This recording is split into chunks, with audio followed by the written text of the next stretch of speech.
Well, I guess you don't get to see my face today.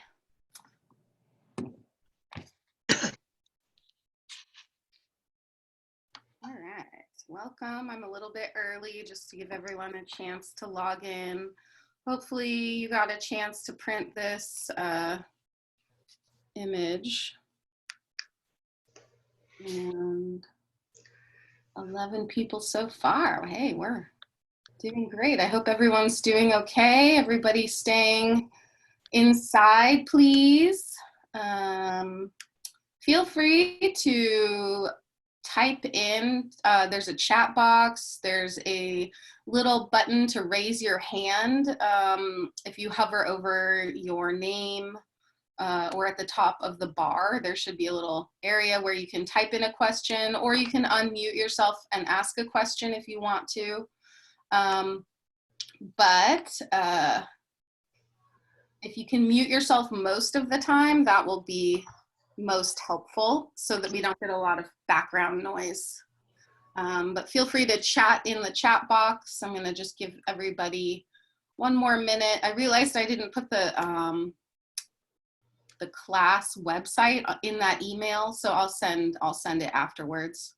There's a lot of things to remember with this online world. Gotta remember the handout, the video, the recording, the website, and you know me.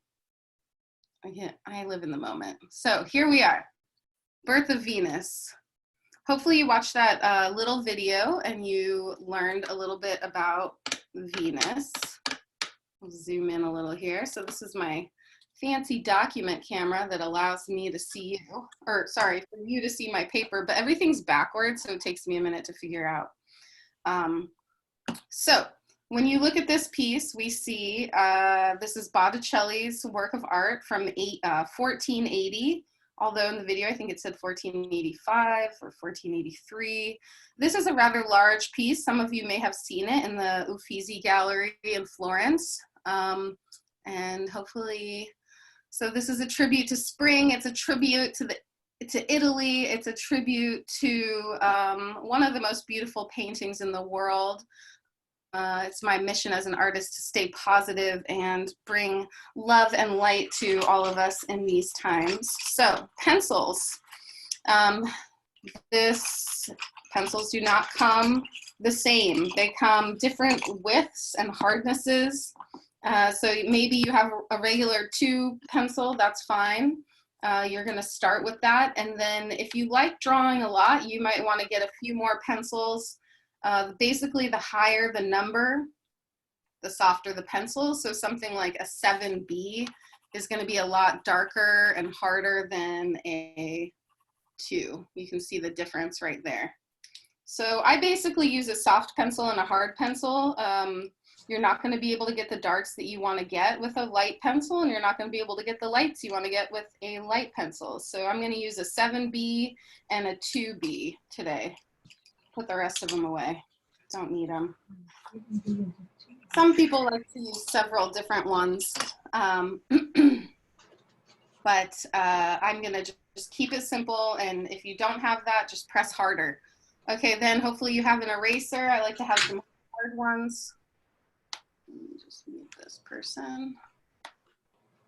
And some soft ones. This is a Gorilla. I like to call it Gorilla Snot, but that's not what it's called in real life, but I can't remember the name. And then a regular white eraser. When these get all gunked up like this, you just rub them on your jeans and then they clean up pretty well. So just a tip there. Okay, so whatever paper size you have, I'm gonna start, I have a regular 8.5 by 11 sheet. I'm just gonna rip that out. And what I want to show you, oh, I did this drawing earlier last week because when I tried to do it the first time and it didn't work. So this was me getting started. This is all freehand. I did not cheat, I promise. And I'm gonna show you how you can do this too, drawing freehand. I didn't finish obviously, but first things first, figuring out the placement of where things go on the page. Checking the negative spaces to make sure that everything really does fit where it's supposed to fit on the page, and then finding our blocks of dark shapes to work around the other figures, and then I would keep moving into more tones and then highlights and shadows. So when we look at this piece here, pretty quickly I notice something. Do you see it? The triangle, right? There's a triangle in here. There's a large triangle. There's four figures, but this is like 1 block, 2 blocks, 3 blocks.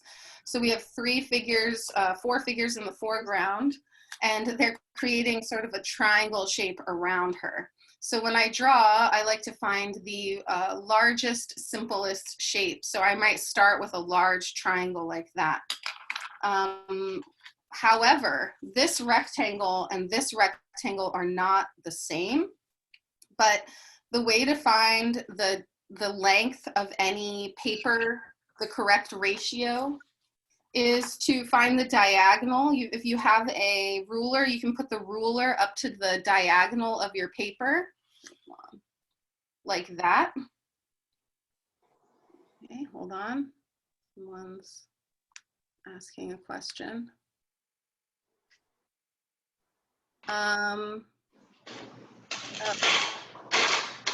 Okay, so I guess, hold on. I just have to share my screen differently. Somebody's got a lot of noise going on in the background. Where is my share?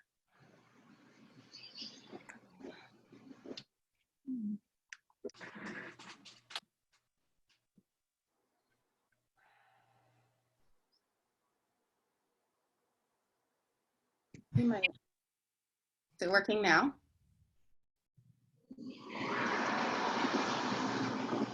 Can someone tell me if it's working now? Yes, it's on. Thank you. Okay, thank you for being patient while we figure this out. Anyway, so if you have a ruler, you can put your ruler up to the diagonal of the paper, right? So the one corner to the next corner. So this diagonal, wherever I line it up on my page, is the same diagonal of the work of the paper. So if I put this corner of my page that I'm going to draw on and I line it up, or I fold it, I'm going to fold it. I'm going to fold the line of my page back. This is so that I get the exact same ratio of rectangle as the painting, because this is not 8.5 by 11. It's more narrow. So what I have to do is line up the corner of my artwork to the corner of the page that I'm going to draw on. So this line of the artwork and this line of the artwork lines up with my page. Then I'm going to take my larger ruler, or in this case, I guess this, because that's all I have that's long enough. Hold on.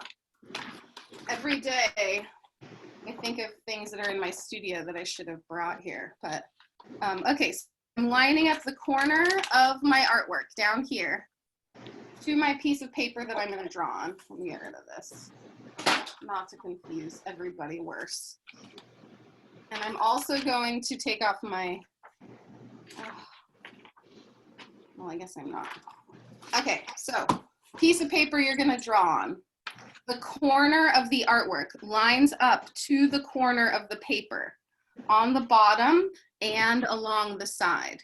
Then this diagonal is equal to the paper ratio. So wherever if I were to draw a diagonal, which I'm going to do, out from one corner, the bottom corner, to the top corner, where is it, there. I have to line my ruler up to the corners, and then I'm going to draw the line out from my paper. Okay. Now, I'm going to remove my artwork. I have my diagonal, which goes from the corner of my page. Oops, oops. This is why it's good to have a ruler for this part. So here, now I have a line on my page. Why is this useful to me? Well, anywhere that I put a line here and a line here is the same rectangle as the Botticelli piece. So now I can draw a line here and here, and this rectangle will be equal to this rectangle. So what I'm gonna do is I'm gonna do that. I'm gonna draw my line. I'm actually just gonna draw it straight across the top here from the corner of right here. And that will make my nice straight line all the way across the page. So my rectangle will be equally distant to my other rectangle, my Botticelli rectangle. So anything to not use a ruler. Just want to make sure I have this all straight because I don't have a ruler. And then I'm going to draw my line straight across here. Did I do that right? Yeah. Okay, so now I know that I'm going to draw inside just this box. This box up here is no longer applies, but I can put, you know, Birth of Venus and I don't know, whatever day it is, who knows? We've all lost count. Okay, so now this rectangle is equal to this rectangle, but that doesn't look right, does it? Oh, but it is because it's much longer, much larger. One corner to the other corner. Did I do it right? Well, actually, close enough. Anyway, okay, so now I'm gonna start, I'm gonna move this out of the way a lot, which, so you can see a much closer view of what I'm drawing. So I'll try not to mix it around, make it too difficult for you. So hopefully everybody is got a diagonal rectangle, which is equal to the rectangle on the page. So now I'm going to look at this and I'm going to figure out where I'm going to lightly put my, I think I'm going to put it up here. Oh, that's frustrating. Well, whatever, it's over here.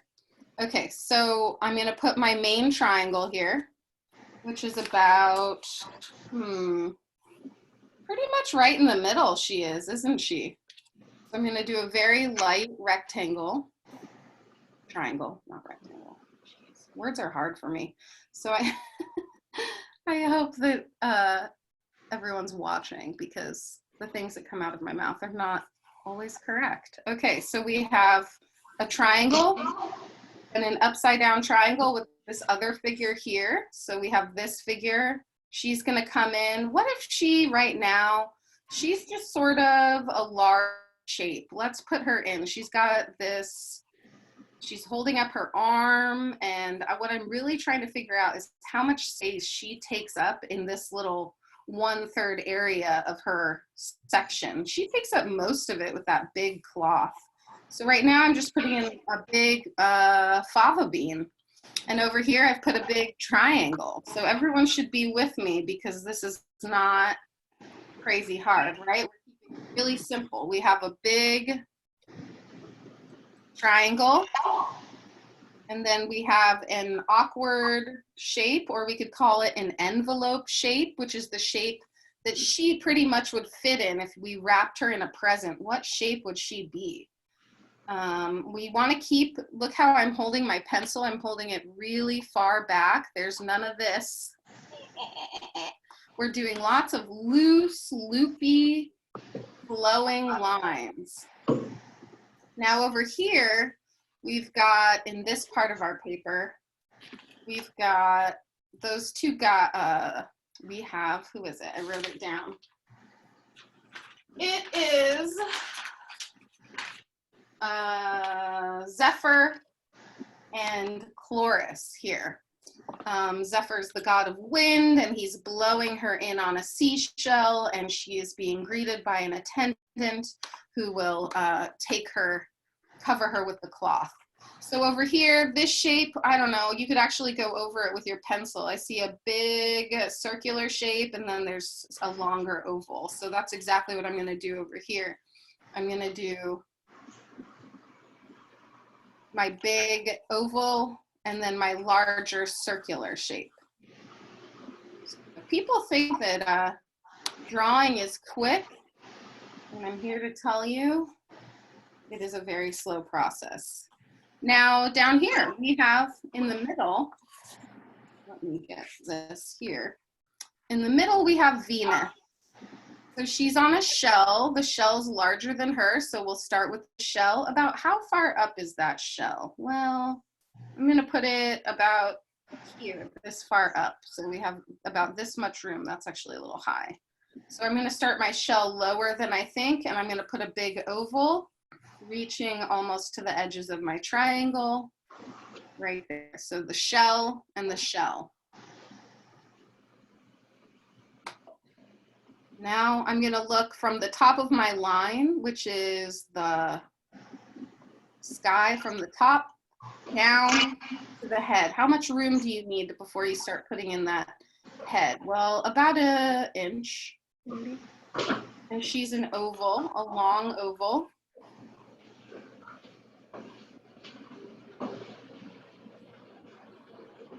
So let's put it down.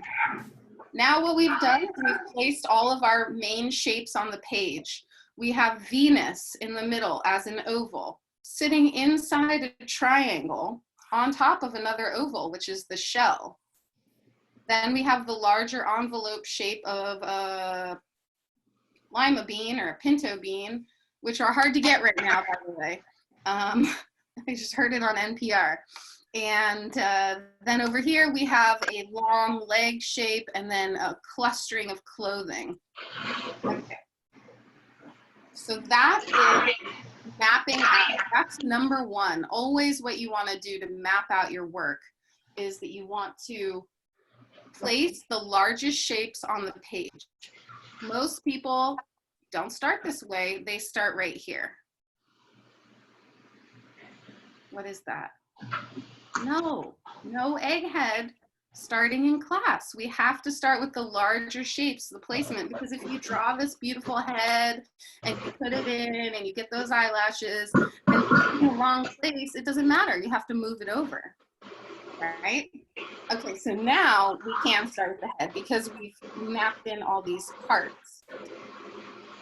We've got some loud noise in the background.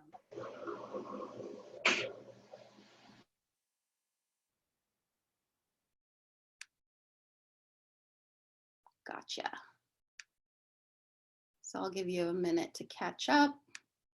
So what we've done, again, we've taken Venus, we've put her in a large triangle. Then we found this large shape of this human in the cloth, thinking about her with the cloth as one big shape, not worrying about any details yet. And then where do we place this on the page? There's a big diagonal right here. There's a big diagonal right here. And she's in the middle on her shell. Take note of how far from the bottom she is from the shell. How much space from the sky to the top of her head do you need to leave? Okay. Next thing I want to do is think about the gesture of this figure. So let's see, if I drew a line from the top of her head, it goes like this. It's like an S curve. If you watched the video, you probably would have seen that she said, you know, it would probably be impossible for a woman to actually stand that way, but it's also impossible for a woman to like stroll up on a shell. So it's a Greek mythological figure. So in that case, a lot of times in art, it doesn't always look like the figure can necessarily stand on those legs. So we have the head, and then we're going to do that S shape we just talked about. There's a curve coming down from the head, and look at the body. Look at the line down the middle of the figure.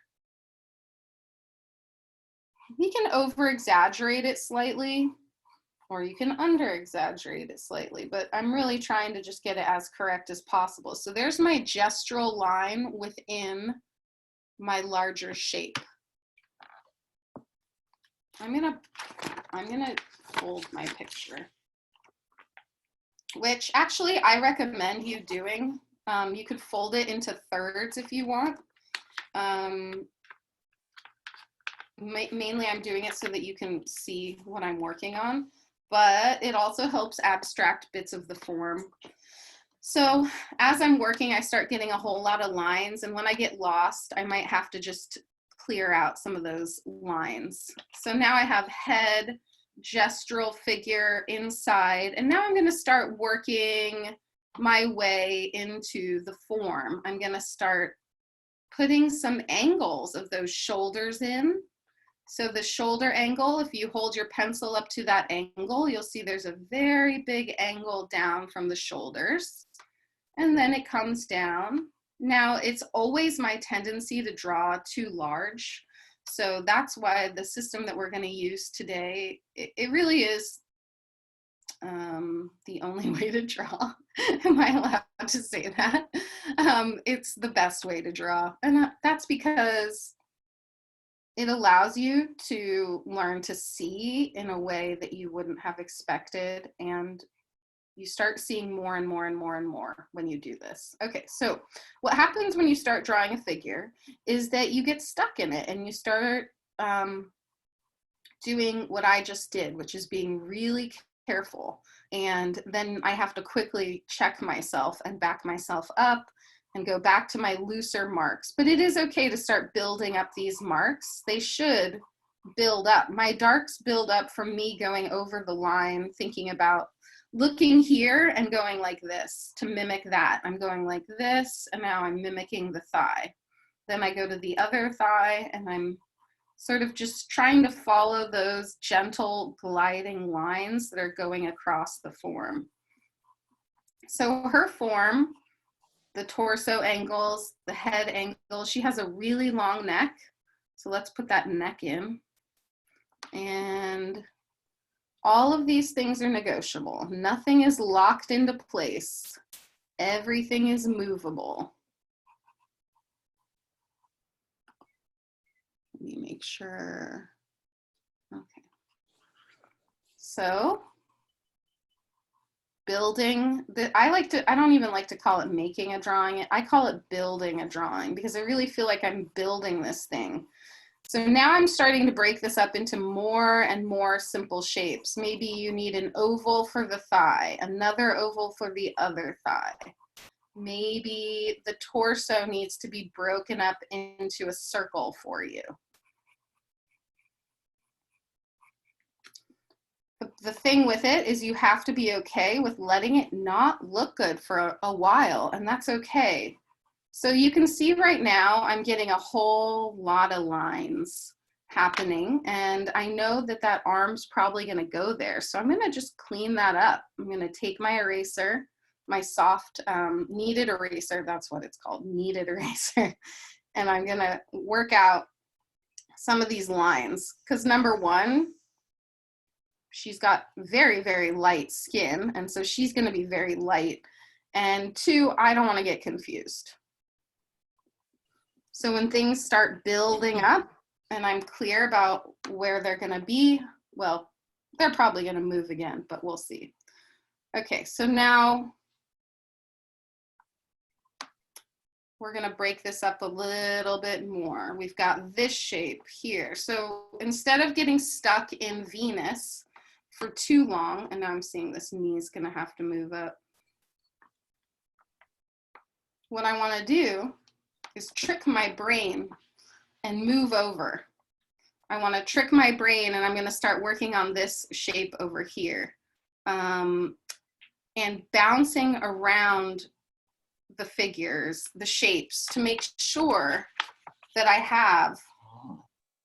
I'm thinking abstractly, and I'm not necessarily thinking about this one form. What happens is people get stuck on the form and they'll get Venus correct or something, and then the rest of it just goes to pot because they're trying to work everything else around it. So now I'm working on this shape here. First thing I notice is that I'm way too high. Look at this distance from the top of the hand to, so I'm gonna move my hand down here. So my hand's gonna already move down here. So maybe you need to move yours down. So everything I'm doing, I wanna check my distance from the top of the painting to the top of the cloth.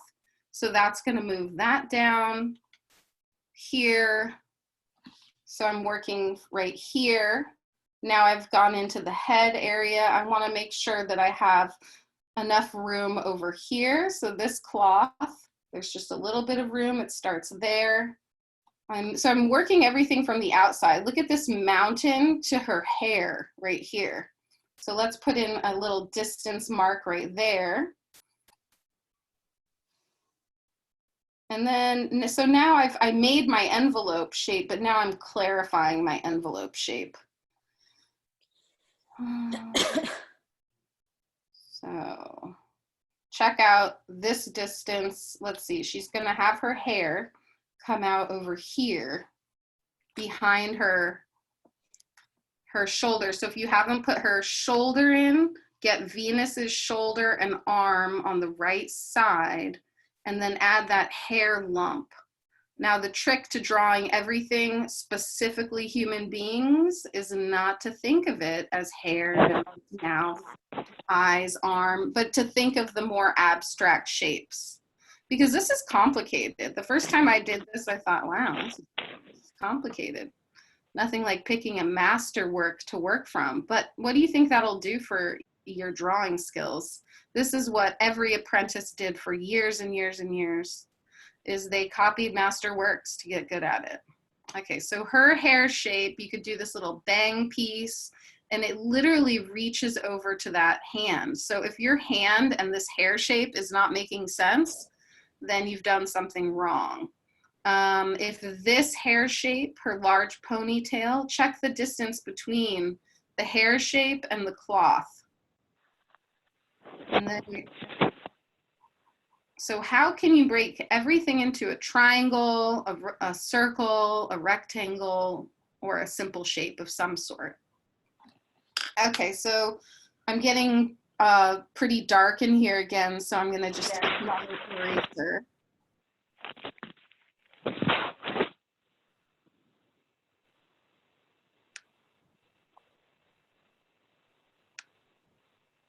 So nice to see all of you. We have a lot of people on today. And it's nice to be here, Katie. Yay! I hope everybody's staying safe. Okay, so back to my erasing. So again, I know it's hard to tell what the heck is she doing, but I'm working, let me lift this just slightly. We have Venus body, or Venus head, Venus hair shapes, arm shape got moved way down here. And now the cloth shape coming down, and I'm trying to draw mine a little darker than you should, so that you can see. So basically I'm working in this negative shapes, abstract forms, trying to think of everything as how can I break this down into a simple shape that I can understand. If you learn to do that, I promise you, you'll be able to draw anything in the entire world. So here's this hair ponytail coming down her arm, and always, always being most aware. So let's see, we've got this elbow here. So now I want to check my negative shape. So always being aware of your negative shapes. These mountains, this is where I want you to draw right now. In between her hair and in between her cloth, these mountains right here are really going to help you understand the distance, and also where do things line up? Where does the bottom of her hand line up? Where does her hand line up? Do you have the horizon line coming in right about by the elbow right here? So we're looking at these little green mountains coming down, or peninsulas or whatever, island coming out.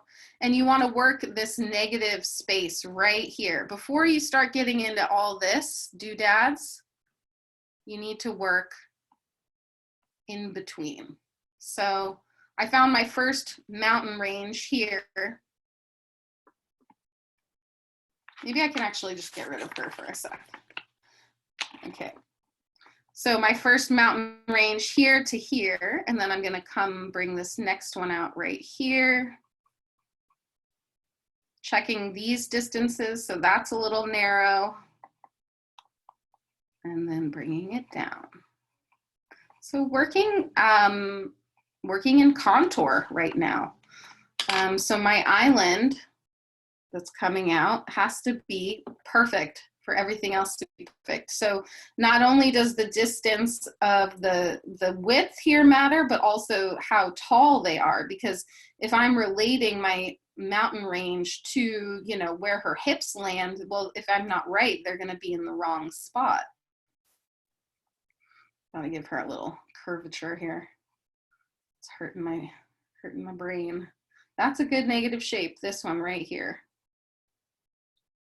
So you can work across, going sort of from elbow to dip into the waist, to elbow, inner elbow, to mountain, moving across the form horizontally. So you can see it also starts to, I like to draw the lines of where things line up. So I could say that her hand here really only lines up to, what does it line up to? Where this and this meet. So this and this have to meet, the corner of the mountain and the corner of the hand, which they do. All right, so you can work your way down the side of Venus's body. If you find yourself getting caught in her beautiful hands or hair, that's okay. We all do it. It's just like meditation, or, you know, anytime you're reading a book and then you realize, oh, I've been daydreaming for 5 minutes, right? You just have to trick yourself back out of it. So the most important thing is to be thinking about these light green triangle shapes coming in between the figures, and how can you use those triangle shapes to find things that line up.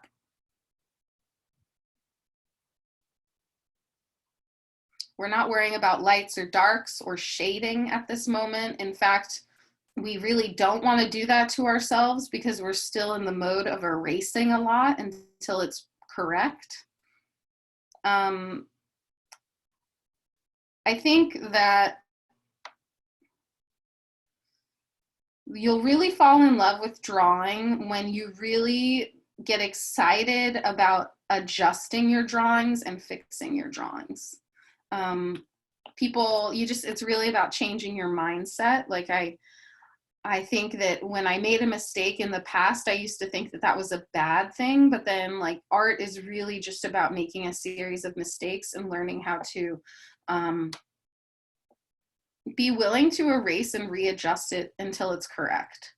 Okay, so take a look at this. We have that green mountain coming down, that larger, darker one. You have to make sure where it hits the bottom of that hair, but then you also have to check the distance of the shell. Like, where's that shell coming out now? My shell moved way further down. But make sure that your feet aren't going to come off the bottom of the page. I think I have my Venus a little bit thick, and I'm going to thin her up a little bit, and I think that'll shrink her. So I'm going to bring in her waist just slightly on this side of the drawing, and then that's going to actually bring her knee up a little bit higher and her calf up. So the way you know you're wrong is because or correct is by checking the ocean and the mountains in between. We're still working on the right side in between the shell and the mountains, and we're forming the contour of the figure as we do that.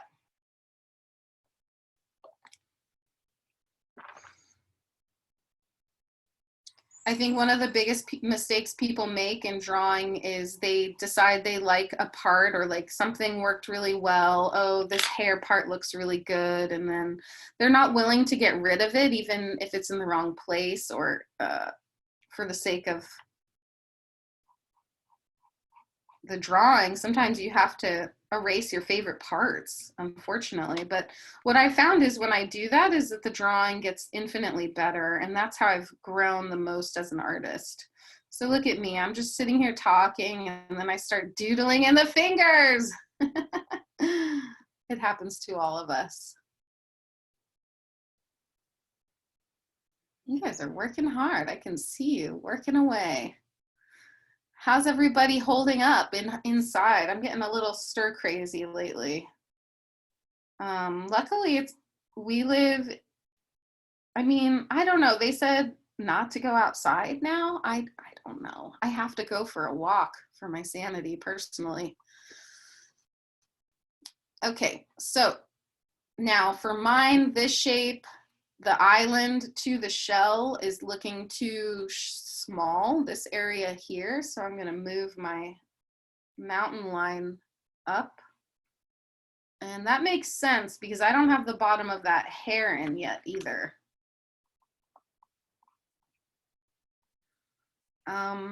This is a technique I learned from Graham Nixon. Some chats. Let's see how everybody's doing. Wait, what happened? There's my box.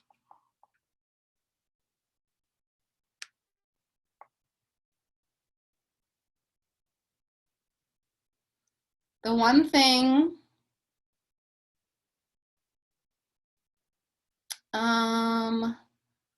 Joan, I wonder if your camera is off. Yeah, so one thing I wanted to say was... No, I accidentally discovered it by just touching something. Now I can see you. Oh, good. Okay, good. I don't know what happened. I don't even remember what I touched, but I can see the screen, and I'm not touching anything right now. I'm going to keep it that way. There we go. Okay, good. So the mountain, working our way down through the negative shapes,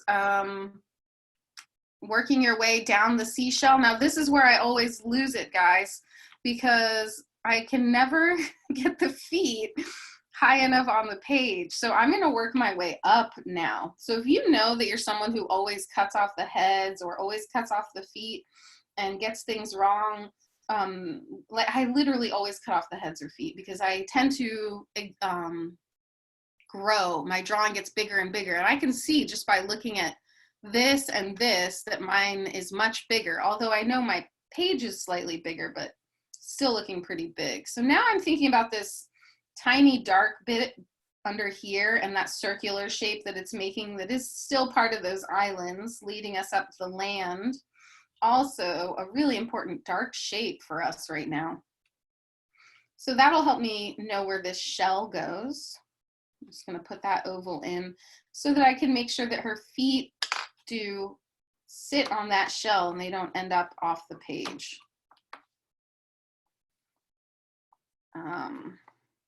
One thing I love about art, and I just think it's part of our survival right now, is that when you're doing this, you're not thinking about anything else.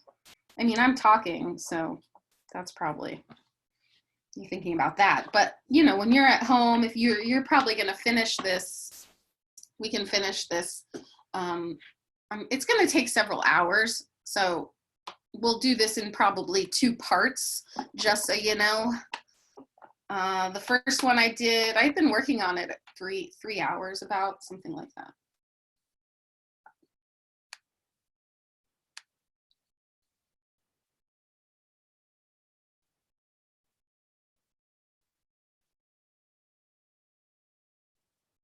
Thank you, Sharon. Okay, so let me just move this shell piece in. Make sure the bottom of your shell is in the drawing. If you haven't gotten to the bottom of your shell, try to get that in, because we really want to make sure as we're working on these proportions that you have the feet in the right place. So you could get those feet shapes in, which really are just little rectangles, trapezoids, something simple. So I'm just going to put those rectangles in on top of the shell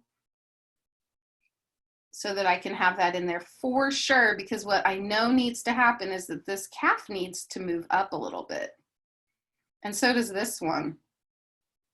So these are all little things that we do.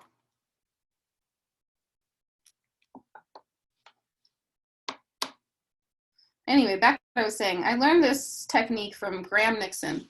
Graham Nixon is my mentor, and he is a wonderful, wonderful teacher. It said I had a chat, now it's gone. And he really, you know, I'm a stubborn lady. I'm a Taurus, okay? So I really fought this method for a long time. I really did, and I feel like once I actually let it into I just didn't get it. I couldn't really wrap my head around it. And so I think that's part of what makes me a good teacher, is that I learned the hard way. And so I also understand when people are opposed to these techniques, because it is really hard to flip your brain that way. But once you start seeing this way, it's almost impossible to not. And then you're able to really break down anything, because nothing is intimidating. You know, you could draw a horse, you could draw a dinosaur, you could draw whatever. Nothing is intimidating because it's all just simple shapes. Okay, so this is looking pretty good. How's everybody's looking? You want to hold it up? No? Let's see. All right. Ooh, yeah, looking good. Okay. So the other thing to be aware of is, and it's good, you know, if you have family members who are not artists, they are such good critics, because they'll just say, oh, that looks weird, or that looks like a bus, or, you know, they say really obvious things. So it's really good to just ask them what they think of it. I always ask my mother, Lord knows I love her, but she is not an artist. And so she always had good feedback. Or I just got frustrated. Also, one thing I just did wrong is I put the feet too close together. So now I'm realizing I have to move this leg over. Or I have to move this leg over. And now I'm realizing it's actually the left leg, because look at this angle of this leg. And then look at the angle of this leg. Not right. This leg has to go out here, doesn't it? Darn. So it's not that I'm better at drawing. It's not that I do it. I make less mistakes. I make the exact, probably same amount of mistakes as everyone else. I think the difference is that I'm willing to spend more time fixing it.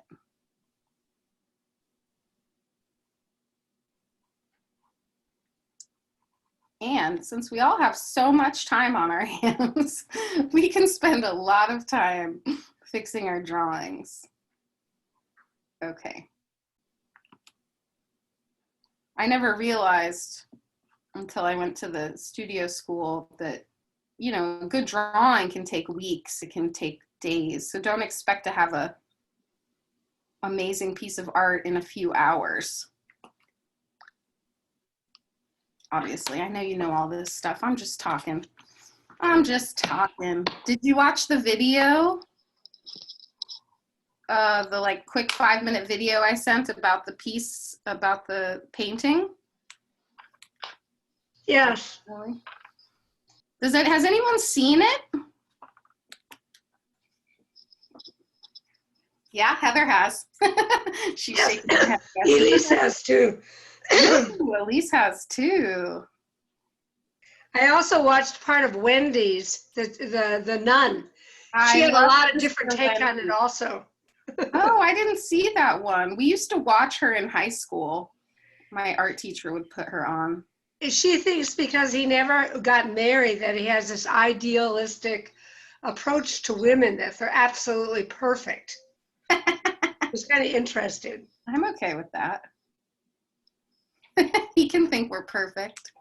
Oh man, look at this leg. It's getting worse and worse and worse. See, I just want to point out, guys, I am not immune to the disasters that happen in art. But here we go. Just get rid of it. Try it again.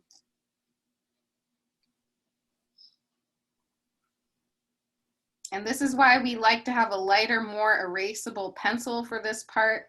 Really, what I'm looking for when I'm lost in a leg like this is I'm just going to stop looking at this leg right here, and I'm going to start looking at this shape instead. That's what fixes it every single time. So your negative shapes are your checks and balances. Hopefully we get some checks and balances in the mail soon.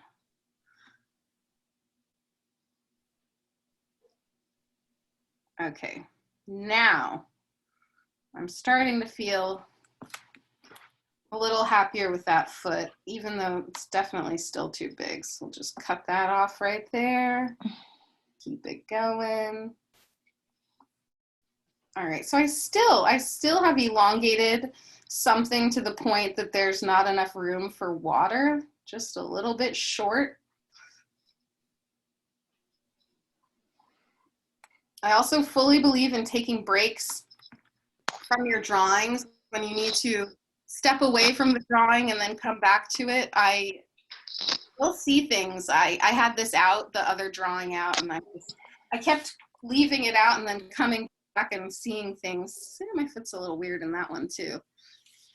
Oh, we're getting there. Okay, now I'm gonna still keep working on this side, and then next week we can work on this side. Maybe you'll get excited though and you'll work on it without me. Well, how about this? You keep one that we work on together, and if you decide to do a different one to finish, do it on a separate drawing. Like I have two drawings, one for myself and one for you guys. One that I'm just, because I can't help myself, and if it's out, I start drawing, so that's why that one got more done. Okay, so now let's deal with this big shape, our big envelope attendant here. This is the lady waiting to wrap her in her cloth. So I'm gonna put in this arm, my simple long oval coming into the arm.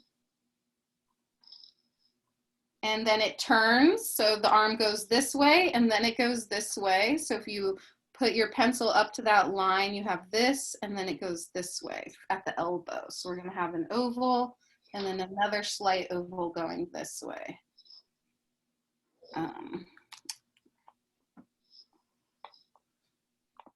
Okay, and then that head, it comes right up to the top of the cloth. Now take a minute here, look at where the heads line up. So let's see, right at about Venus's eyes is where the top of the attendant's head starts. Yep, I have it right. So where Venus's head, or where Venus's eyes start is where the top of the attendant's head. So if I drew a line through here, that's where the top of the head would be. Now, a portrait of her head, a side view, excuse me, she's gonna have a circle and then what I like to call the mask. So it's gonna be more like an oval line and then a straight line across. Now this might change, that looks pretty darn big actually. Her head's gonna have to shrink up. But I can check my work now to see if this is correct. By then, now I'm gonna look at this pink cloth shape here. Let me get this in. Zoom. So I'm working this shape, which is this shape.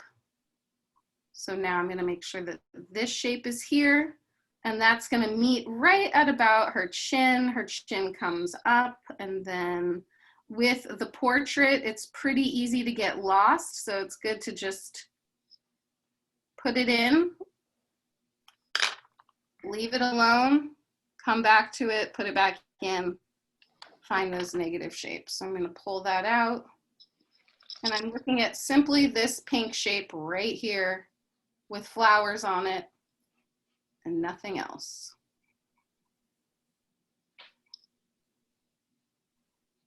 Abstracting the shapes, because I don't need to think about cloth. I just need to think about what is this correct shape. And it's not that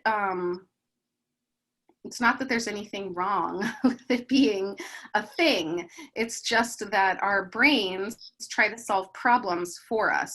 So your brain starts thinking, oh yeah, that's a hand. That's, you know, you should make a thumbnail because it's a hand. You should put eyelashes because it's a face. But really, we don't want to be there yet. So I'm getting messy. I'm gonna erase some pieces out.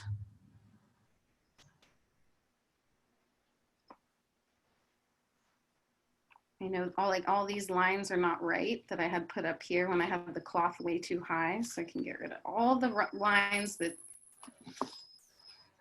don't work anymore.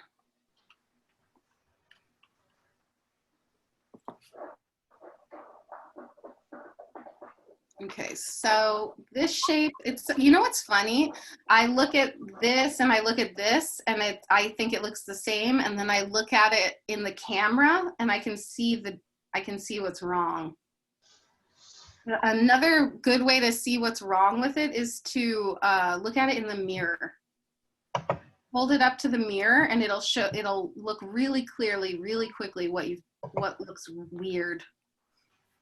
Okay, so I'm working my way down this cloth again in between the arm. It's so weird because this cloth is slightly blowing up on the arm up here, and so it looks like the arm is quite thin, but it's not. It's just the cloth blowing over it. So we have lots of blowing cloths to deal with, and we do want to get that sense of movement.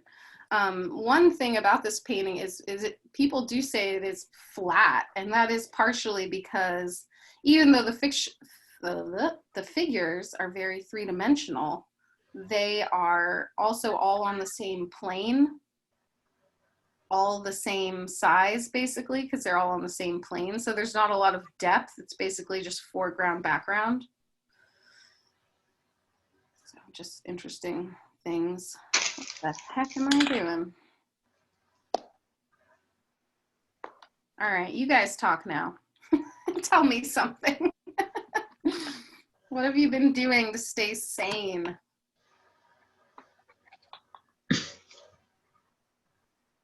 I'm not sure I'm staying sane, but I have a dog so I can walk him a lot. Yes, that is hugely important. Yeah. I was thinking of fostering a dog, actually, because I have plenty of, don't worry, I never get bored. As artists, we always have, there's a million projects I've been wanting to do. So now I feel like I get to do it. But yes, walks have been so important. And I did hear that a lot of people are fostering animals, so that's wonderful. Okay, so now, every time that I start talking or stop paying attention, I start going into the details. But that's okay. So we can start ovaling out your figure, if that makes sense to you. You can oval out the arms, oval out the torso of the fig, and then the body, even though she's in a dress, you still can really see that thigh and leg shape coming down. And then give yourself a little marker. How much space do you need from the bottom of the page to the top of that toe, going in and going up? So in this corner over here, where does this toe go? How much land before that toe? Same with the other one. You could also see that the toes all kind of line up. Do they line up? Hers are a little bit lower. See, I still have Venus's feet in the wrong spot. Oh. So what I've done is I've just drawn a little line up from the bottom corner, and I'm trying to figure out where this other foot goes as well. And we have our land, which is going to be helpful in telling us where things go. Another reference point, where do these feet go? Oval out the torso, the thighs, the calves. But for me, because I always put the feet in off the page, what I want to do is get these little rectangle feet right here. 1 foot, 2 foot, red foot, blue foot. So instead of like drawing a figure in pieces or all at once, we're doing it in a very strange, abstract way, but I think we're going to come out with some pretty great drawings. I'm going to put a comment page up on our website where you can upload your drawing, and I would love to see these drawings. Also, if you have yarn at home and you want to make some pom-poms, that would be very helpful. We're still trying to do this yarn bomb project with the Oceanside Museum. But now I can't do my community outreach, so I'm depending on people making pom-poms at home. Look at that foot, dang it. Okay, so check out the angles of this. This leg goes up, and then check the angle of this one, goes like this, slightly up. Let's see, I have a chat. No, weird. Thought I had a chat.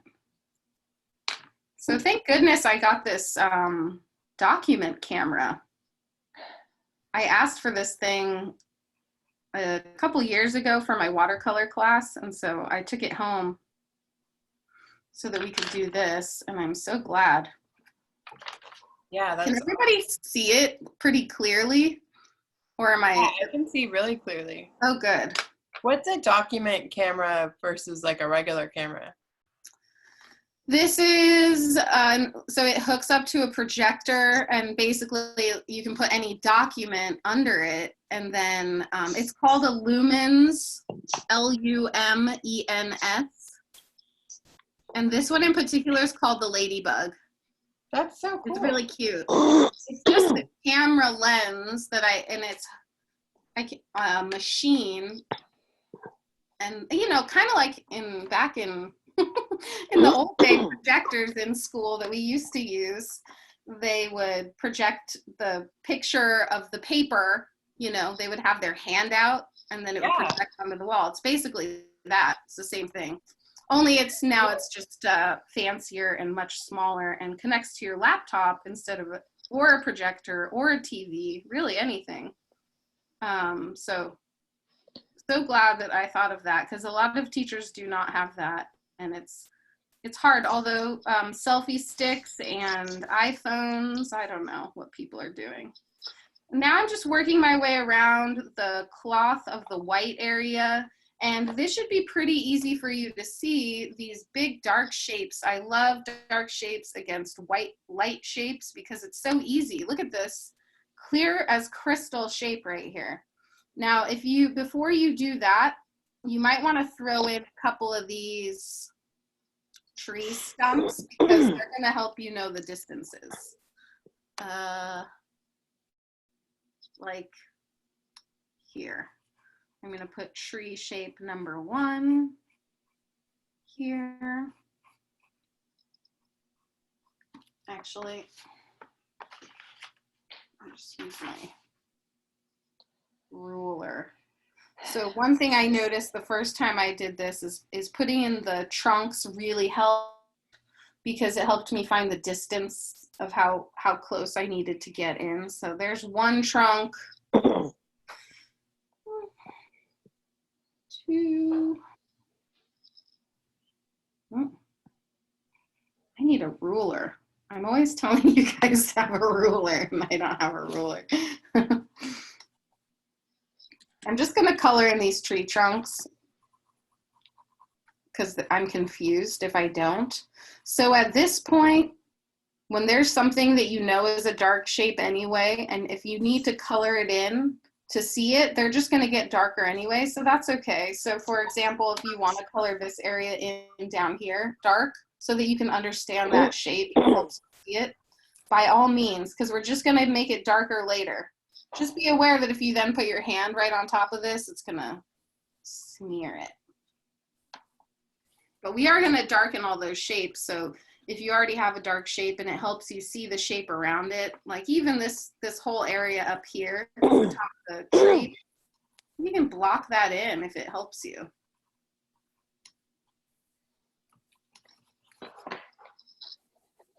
Hopefully you're noticing that I'm careful, but not too careful.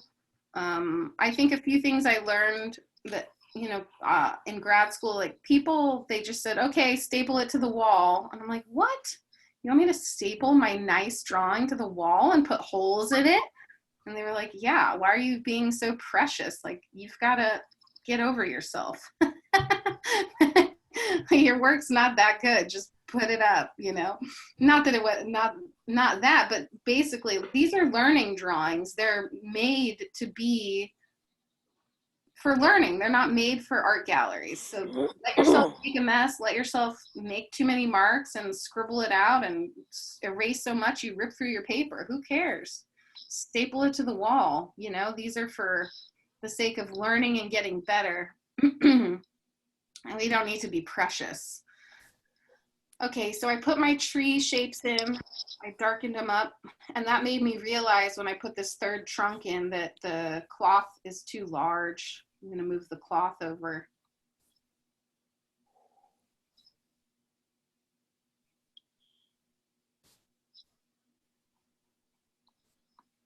Helps me.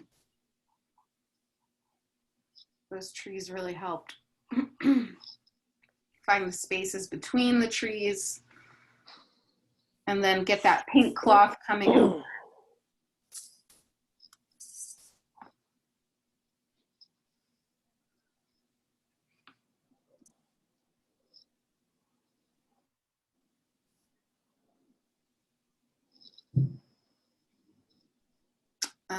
Like even this branch back here, that can break this blue shape up for you. I'm gonna start working down her head now. Working around her head. Because I have it way too big, number one. And because these ladies have, they have epic hair, you don't want to think about each one of those hair shapes quite yet, but you do want to think about that one big hair shape as this big section of hair and then a big flowing piece of the rest of it. So make sure that you think of that hair shape just as one large clump. Oh, I see. See what I've done here? I have this cloth back here, but that's not supposed to be back there. The hair has to go all the way up. Higher here. Just get lost and found, losing yourself to the art. I think doing this is so good for your brain. Also, just to get yourself, when I make these transcriptions, as we like to call them, transcribing masterworks, I like to, I mean, you really just working on problem solving, right? Every single mark you make is a decision that you're choosing, and then you're adjusting those decisions throughout.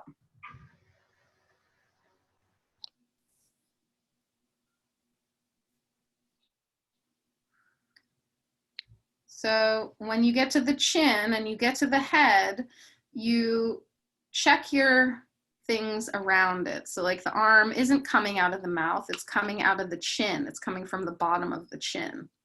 So you got to move that, move it over. Have to move my arm, have to move this over slightly. How are we doing? My It girl is looks like a 9:30. man. It's 9:30. Do you want to keep going till 10, or should we stop here and let you try to draw out the rest of this on your own?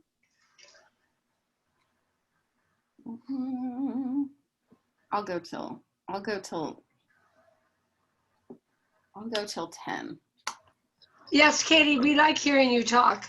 Oh, Yeah. good. Okay, good. Super helpful. Oh, good. Okay, good. Well, I'll keep it. Sometimes I wonder, like, is it better just to hush?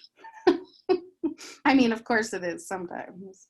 Feel free to tell me when I'm just blabbing on too much and you're like, okay, I need a moment to concentrate. It helps keep me out of my head. Oh, good.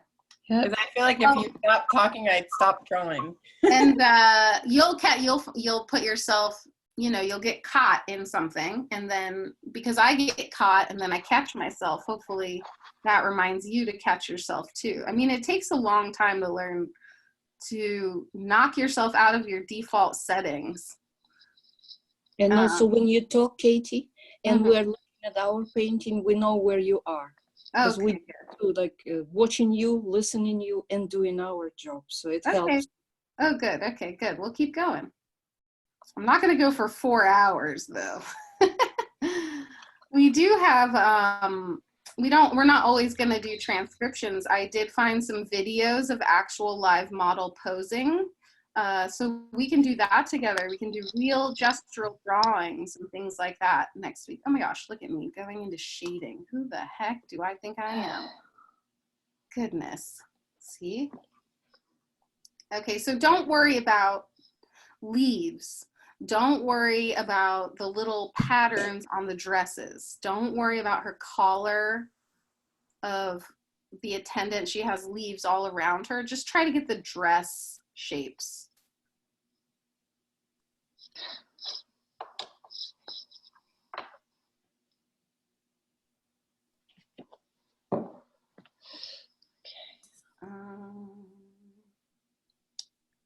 So this is such a weird shape on the inside of her, from her dress under her arm towards Venus by the mountains, this weird circular piece of pink cloth, and it wraps around. So the best way to understand what's going on with that and where she is to place her body, her stomach and her chest in relation to the edge of these cloths here. I had her body all the way over here, and now I'm moving it about 5 centimeters over. And I think that's gonna feel, I don't know.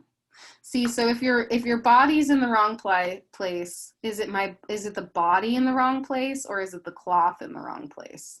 So sometimes you're correct. I'm not correct, but I'm also not as wrong as I thought I was. It's sort of in between the two. How much space I put here. Maybe this needs to move in a little bit. Because also, where does the chest line up to the figure here? Look at this. If you put your pencil up to her chest, is actually further out than her nose. We're almost at the same spot, and I have my nose further out than my chest. So that means I need to move my chest out here, or I need to move my head back. This is another reason why a ruler is helpful, because you can just, or using your pencil is fine too, but you can just use it to find where things line up. Like if something's looking wrong, the first thing you should do is say, okay, well, where do these line up? Does the nose line up to the right, actually? Okay, now that I have this white page,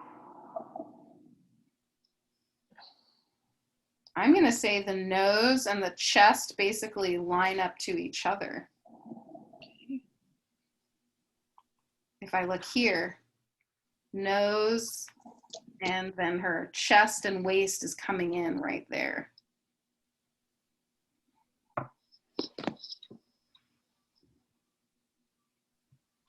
Have any of you spent time drawing from famous paintings? One thing about living in New York City is we used to go to the Met once a week and draw from the paintings. Oh, those were the days. Although, I really love some of our San Diego and LA museums are fantastic.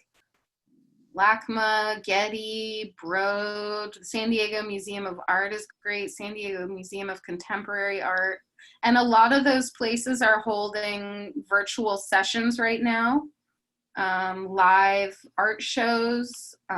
If you know the Lux Institute, my friend Michelle Montjoy has a solo show up there right now. She's a fiber artist, so you can check that out. Okay. So still working on this chest relating to this form here, cloth form next to it. And as I do that, I'm starting to build in the cuff of the sleeve under her hair, leading to her elbow.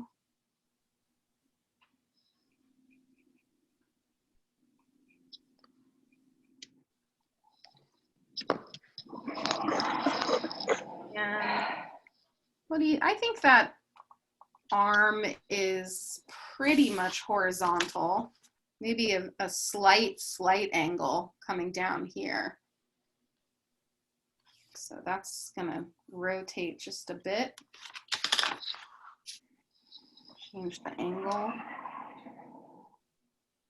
Another thing, if you're getting friendly with your eraser, is that you'll notice it depends which side of the line you erase, right? So if you erase and you sort of, we used to call it pinching the line, meaning that you're thinning out the line around one side of the arm. So if I thin out the outside versus the inside, it's gonna change it.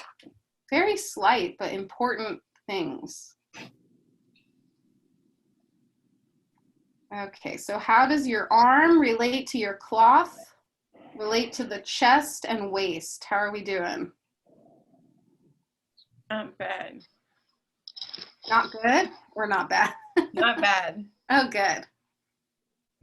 Now, had I just let you loose and we just started drawing this, I bet we'd have some weirdo proportions going on. But when you relate everything else to everything else in the painting, you start understanding spatial relationships. Tiffany. Interesting. So this has to change. So again, what I was saying before about a mindset is when you find something that has to change, the trick is excited about it, Heather. Not get frustrated about it. When you mess up, like I just did, I had to move all this cloth over, you go, yippee, I get to change something. Hooray.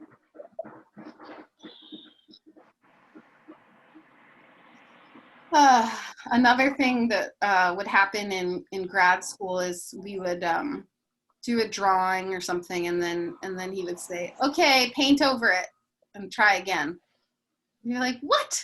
I just spent 2 weeks on this drawing and now you just want me to paint over it. And he did. He wanted me to paint over it. And I did, and I became a better artist. Okay, I'm gonna work on this bottom area, bouncing around again, trying not to get stuck in one area. I'm gonna darken up this shape at the bottom of the page so that I can understand what those feet and cloths and land areas are doing.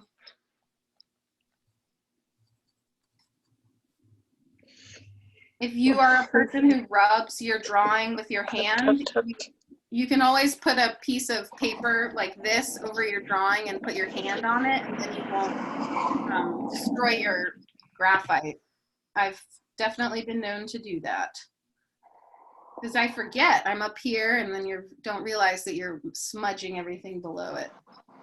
Katie, I think somebody is not unmuted, not muted, and you can hear a lot of, it's hard to hear you sometimes. Okay. It's also, I live on a very busy street and we do have a lot of traffic. Sometimes the bus stop is right outside my house.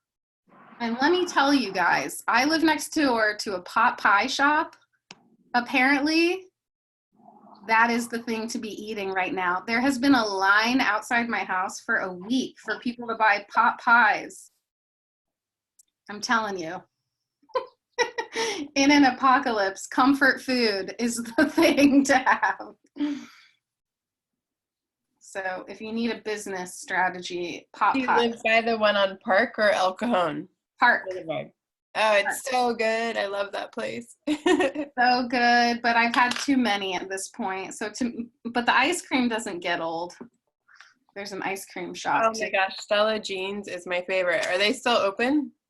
They're open. They're doing curbside pickup, and there are X's all the way down the sidewalk in front of my house, and people are lined up 6 feet apart to get their ice cream and pot pies. That's amazing. They're doing a good job.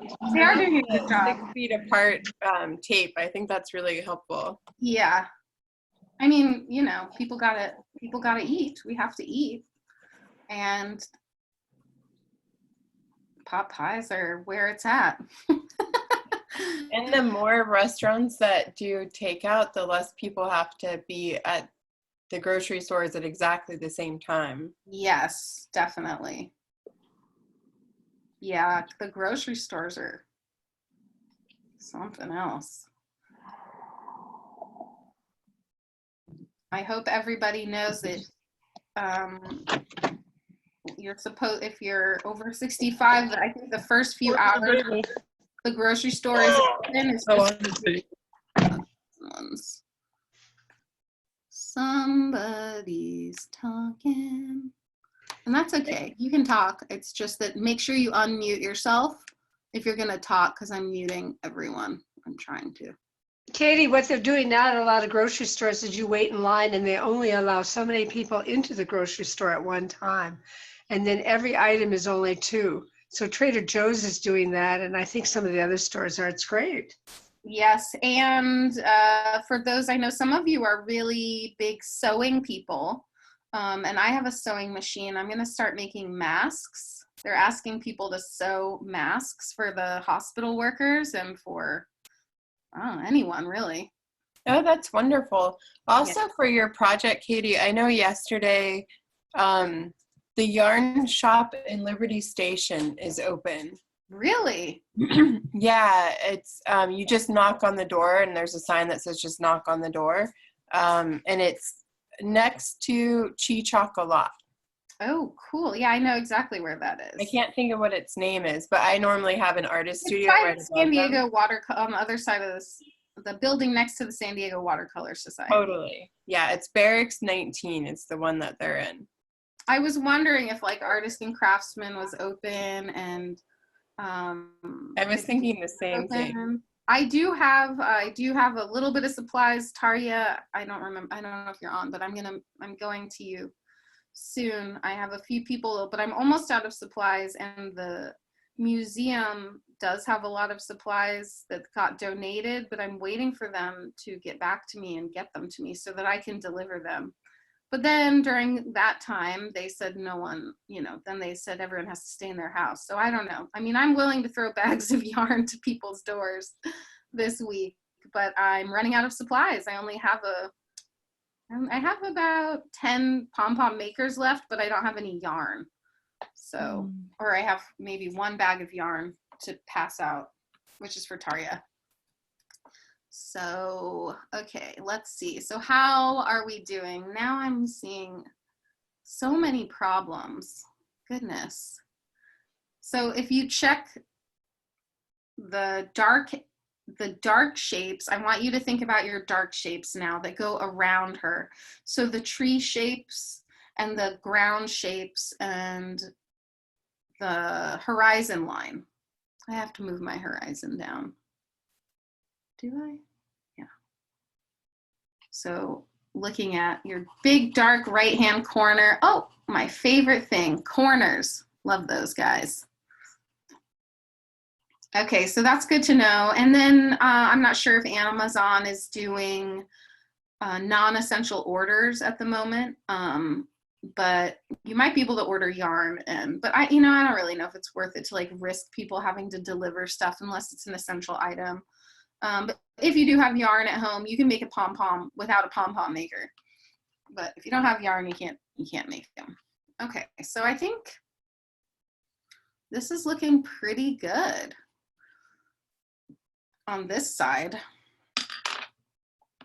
I'm gonna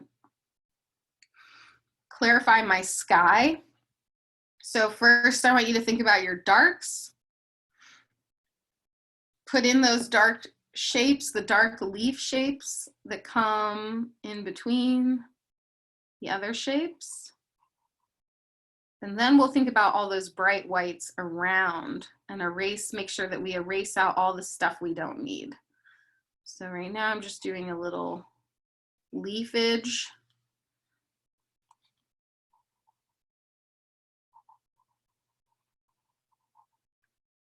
One thing, I've been enjoying a lot of good music. I've noticed a lot of musicians are staying home and they're making amazing music. And they're doing like home videos and concerts. So that's been pretty neat. But yeah, so I think the main thing I heard today for a lot of you who are good sewers is they need help making masks. And if you have supplies, go for it. We can pass them out. And also, just so you know, my friend who's a teacher at Mesa, her husband is a writer, and he recently, before this happened, he wrote a book on COVID-19. And he says that very important that masks do really help. So the masks and gloves are the most important things. So they were saying not to use the masks, that they don't really help because they were afraid there wouldn't be enough for the health workers, but literally it is important to have a mask and it is helpful. So that's straight from the expert. Maybe you can make masks for your friends and family. Okay, so some people are going to have an easier time seeing these shapes and drawing them with lines, and other people are going to have an easier time blocking out the darks and lights. Like for me, I just blur my vision, like I just sort of unfocus my eyes and I'm able to see this big black shape of leaves, and that's really easy for me, but other people don't see that way. And they're going to be able to draw it out in a line and then color it in. So whatever gets you there. I'm going to spend a few minutes erasing out the things I don't need.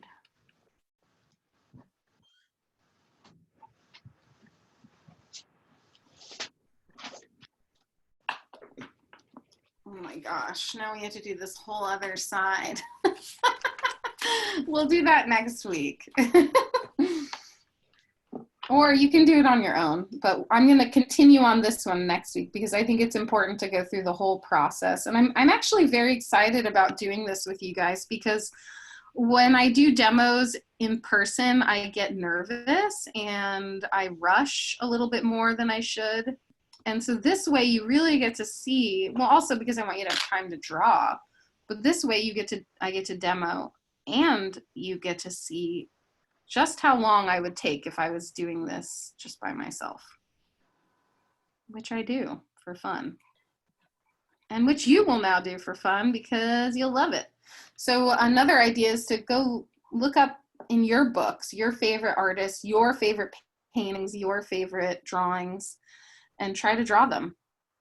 You learn so much. I've learned so much from Botticelli already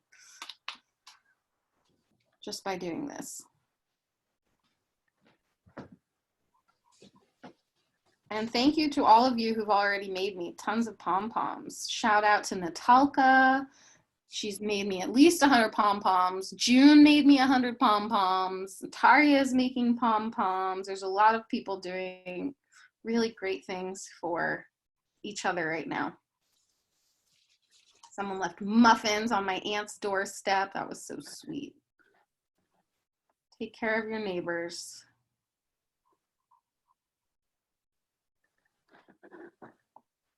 Okay, so as I look at this, I'm seeing that this width is a little bit off. I'll move this arm slightly over, and that makes sense because this was looking too long. So now if I move this over just a wee bit,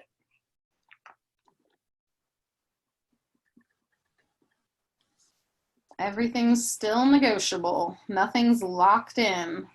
I say this a lot. I say keep your drawing open. Keep it open, meaning like don't put something in and then think that that's it, that you can't move it. You got to keep it open, willing to change it and move it around. Think of it more as like clay or sculpture. You know, you can just mold it a different way. You don't have to be stuck with the marks you made. Pencil's highly erasable.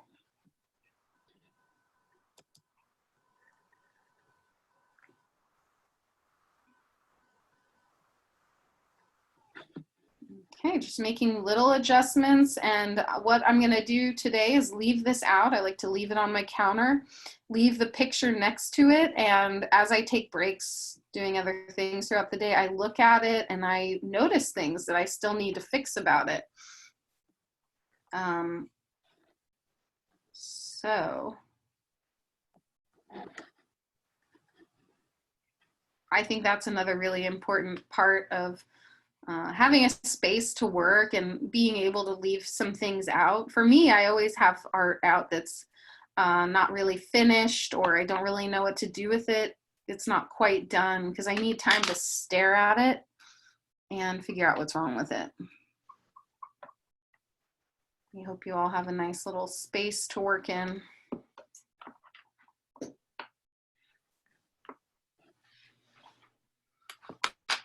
Okay, so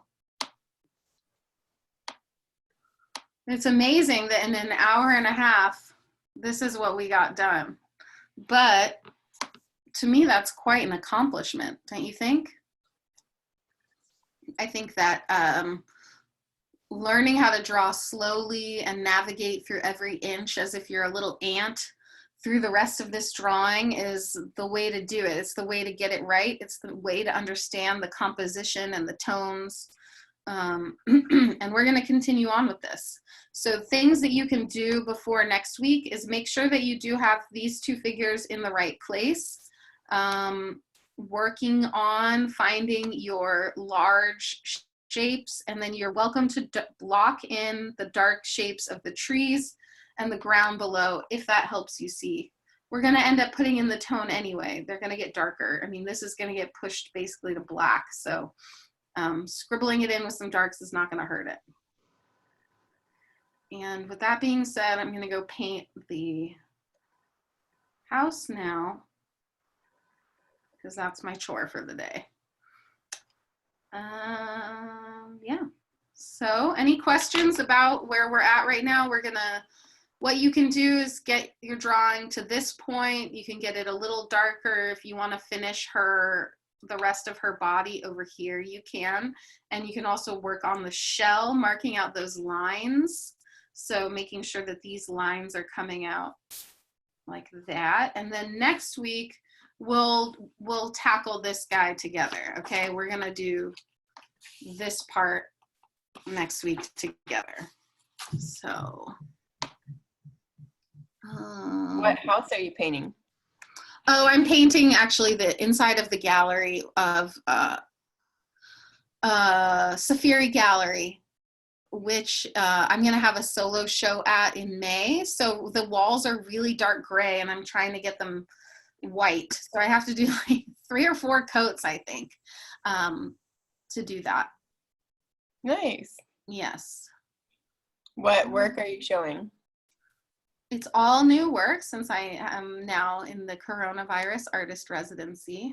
I have plenty of time to paint, and they are paintings and textile work mixed together, like literally together, not painting. I don't know, they're painting, they're fiber paintings.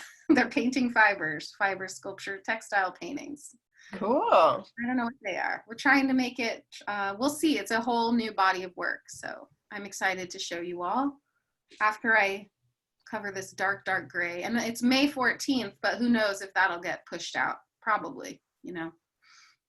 So that's okay. Plenty of time to make art. So I hope you enjoy the Birth of Venus. And I'm going to set up the comment section and then send you the website link again so that you can upload your drawing if you want to, in process or finished, doesn't matter. And if you want to try doing this again, be my guest. All these things, think about the Renaissance period. They would paint and draw from masterworks for 15 years before they got to be a master, or longer, depending on how good they were. So that's it for today. I hope you all have a good rest of your day. Stay safe, take care of each other. Yeah, make masks or pom-poms or drawings, and be well, friends. Take care. Thank you. Thank you, Katie. Bye. Bye. Thank you. Thank you. You're welcome.